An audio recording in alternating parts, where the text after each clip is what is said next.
If you're a founder, CEO, and your company's growing and you need to implement a business system like an ERP, like a NetSuite, then you got to watch this quick video. I'll give you the rundown on what are the biggest mistakes and what you absolutely need to do to choose the right system. So let's start out with the first most important question. What is the best system you should be on? If you're running a product business or even a service business, all of them start with the financial kernel. That's the main thing to understand that a lot of people don't really consider. Operations, you're going to have to add on other plugins and other apps that are going to do certain functions on the operations, warehouse, even the marketing or customer service side of things. So it all starts with that financial kernel. And what's the best system? Obviously, you have huge systems from NetSuite, Microsoft has a couple, and a lot of the other main platforms have big systems, SAP and so on. So what's the best system? Honestly, the best system doesn't matter. What matters is, do you have a good implementer? Absolutely don't go into it unless you have an incredible individual who will implement the software on your team. Don't just rely on the consultants. Consultants are great, but they're going to cost you so much money. You need them. But what you need more is I would say, at least 2 people on your team that are going to live and breathe this new system, that are super detail oriented. For sure, somebody from the accounting team, CFO, the finance, somebody at a high level from the accounting team, maybe somebody, and then somebody from the operations team. And they have to live and breathe this implementation. And a lot of these large implementations, you can get done quicker than what the consultants are going to tell you. Usually, the range is going to be 6 months to a little over a year. You can nail it in 9 months. You can get that done if you have the right people. Okay, if you have that implementer on your team. So I wouldn't start unless you have that, because obviously, and oftentimes the CEO is going to be spread too thin. You're not going to be able to be the individual who's going to be head of this project. You want to delegate that. So get somebody who's is really great at execution and is very technical and loves the boring details of setting these things up.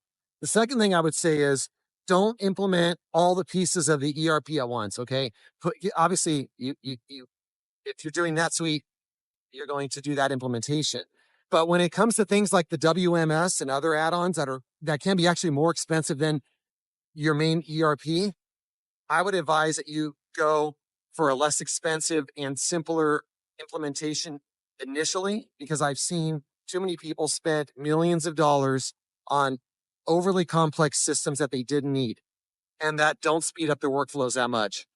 So get something that works. Go MVP route, minimum viable product. I know this goes against the grain of what everybody will tell you. They're going to tell you don't do that because then you're doing the work twice.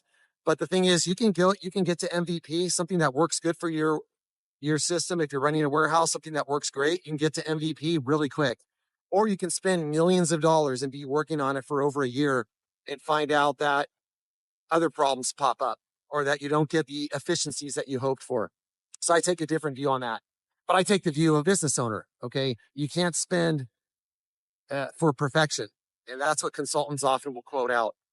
And perfection can often cost 5x of what an MVP type of install will cost.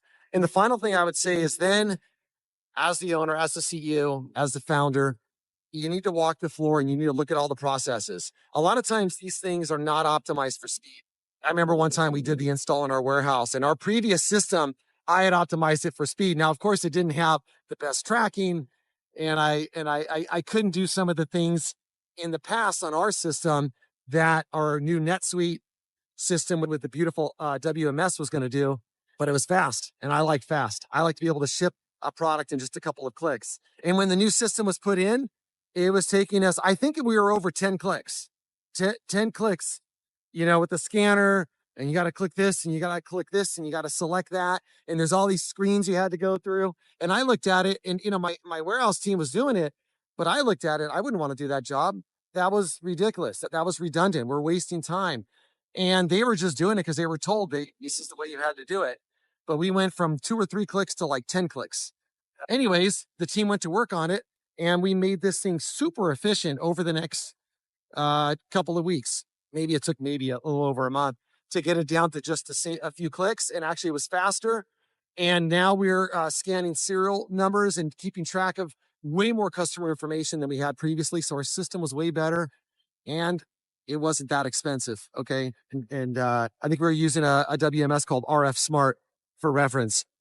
Really uh, reasonable on the price. Why were we successful? Because, and for one reason only, because we had a couple of incredible people who implemented the system. Okay. NetSuite's in thousands and thousands of companies, but some companies, they put it up in 6 months. Others, it takes 2 years. Some never are even successful in their implementation, as an example. And we looked at other software. We look at Acumatica. We looked at a number of Microsoft options and a few others, and they probably all would have been fine. That's the conclusion I came to. They all would have been fine. Get the right people, and you're going to have a very, very good implementation. Hope that's helpful. Take care.